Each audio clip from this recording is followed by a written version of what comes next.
This little video, Charlie Kirk defends the Talmud and Bible. Spoiler alert, he does not defend the Bible. Wish I can get the audio to work, but I can't. So I'm going to leave this little link to it in the description.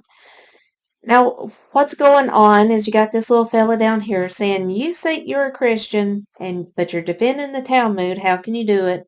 When the Talmud specifically says that Christ is boiling in a big vat of human crap. How can you defend it? Well, Charlie Kirk can't defend it. So immediately he goes on an ad hominem attack. That means he attacks the man. He attacks him. He's like, oh, so you're a Talmud expert? And he's like, no, just defend it. And then Charlie Kirk's like, are you talking about the Jerusalem Talmud or the Babylonian Talmud? And this little fella says the Jerusalem Talmud. And he goes, well, the Babylonian Talmud is more inspired. Oh my goodness, that should send shockwaves through Christians who believe that this man's a Christian. The Babylonian Talmud is more inspired. That means the Talmud is an inspired writing of God. That's what he's saying. Now, I don't know if you knew this or not, or if anybody ever actually bothered to read the Talmud. You can go over to Amazon. It's now a couple of dollars. Before you could get it for free. And you could get 72 volumes of the Babylonian Talmud. And when you read it, it's nothing but a bunch of legalese doublespeak. But in that Talmud, they honestly have it stated that God, the creator of the universe, stands in reverence when he reads the writings of the rabbis. Doesn't sound like Christian stuff to me.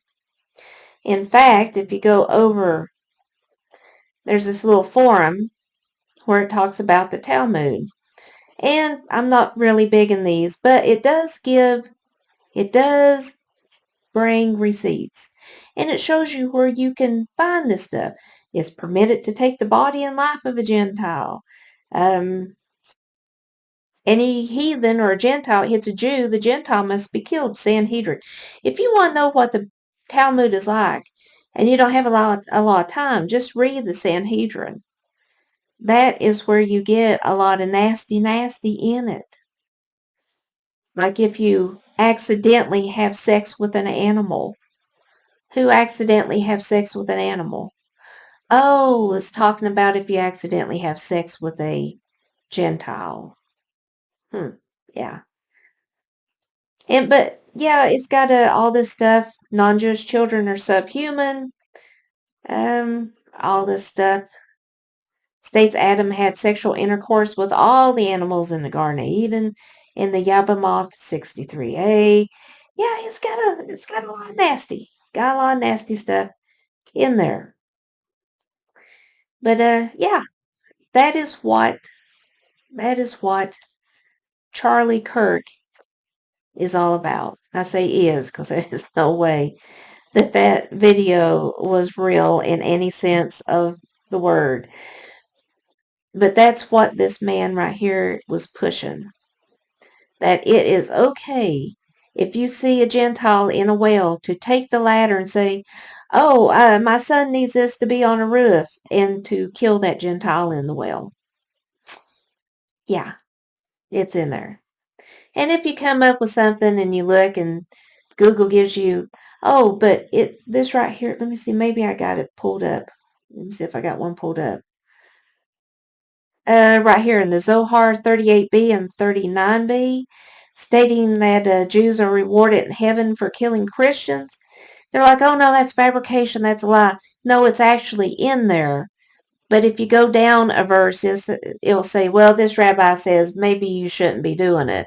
It is like that with everything. Should you sexually molest children? It's fine. Go ahead and do it. You can have intercourse with children up to 3 years in a day. That is in the Talmud. That is what Charlie Kirk is defending here by saying it is an inspired writing of God. You folks that still believe that this is some Christian, you need to come out of that. Anyway, folks, just want to point that out, just make a short one. And as always, please read that scripture and have a fantastic day.